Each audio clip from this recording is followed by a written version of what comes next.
Bill Cecil again with the tip of the day. Hey, today I want to give you a powerful tool you can use in your classroom to hold your students accountable for their behavior and to keep parents informed of what's going on. This is a powerful 1-2 punch, and it's called a behavior report. And what you're going to do is you're going to send this home once a month, maybe twice the first month, but once a month thereafter for the rest of the year, and it's going to hold your students accountable, and it's going to let your parents know what's going on, so there's no surprises at conference time. What you do is, during the month, you keep track of what rules your kids are mastering and what rules your students are having problems with. And then at the end of the month, what you do is you document that on a report that's going to go home to them. And this report should take less than a half hour to fill out for your entire team. And I'm talking like if you have 25 students to 30 students. Now if you have multiple classes, it will take longer. But what I do is I get a computer printout sheet that has my rules listed at the top, my classroom rules, and then it will have room for the student's name, and it will have the month that it's covering, and then down below it will say rules mastering to date, it will say rules still needing to work on, and then it will have room for comments that I can make, and then room for parent signature.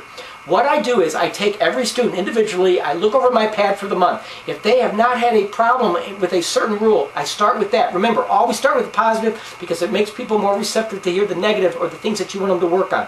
So I start by saying, hey, your child has done well with rules 1, 3, and 5 in my classroom, which means they have followed directions the first time, they haven't talked out, and they've gotten all their homework done when I've asked them to.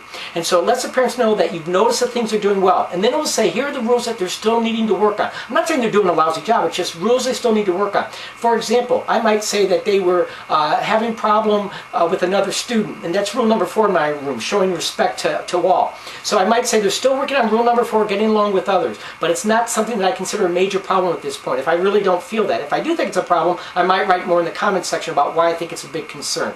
But what I do is I send this home at the end of the month, I have the parents sign it, and then the kids have to bring it back in order to get, for example, in my room, they have a week to get it back so they can get a recess. If it's after a week, they lose a recess till they get the form in, or at least a note in from their parents saying they saw the form. Now, if a kid has mastered all the rules for that month, they don't have anything to work on because they never had their name on the pad, I give them a starred report, which means they get a treat from the treat drawer. Something small, it might be a little piece of candy. Or every so often, if they haven't had their name on the pad for quite a while, I might get them something larger, like a value meal at McDonald's. Now again, you don't have to do these things, but I do it to make it special, to reward my kids for good behavior as well. But what's great is at conference time, I can pull out these behavior reports that came back, and when I start to talk about their students' work and also their behavior in the classroom, the parents can't say, well, I had no idea. They do have an idea because there's their signature. And if the kid forges their signature, there's a great time to have that discussion as well with the parents. This is a powerful tool. It takes very little time, but it's like a progress report. You let your kids know, your parents know of your students, how they're doing grade-wise. This lets them know how they're doing behavior-wise, and it lets your students know they're going to be held accountable at the end of the month. Give it a shot. It's not that hard to do. It's easy to set up. Once it's set up, it's a great system to have in your classroom. It's going to make big results. Hey, remember, best year ever. You have the power to make it happen.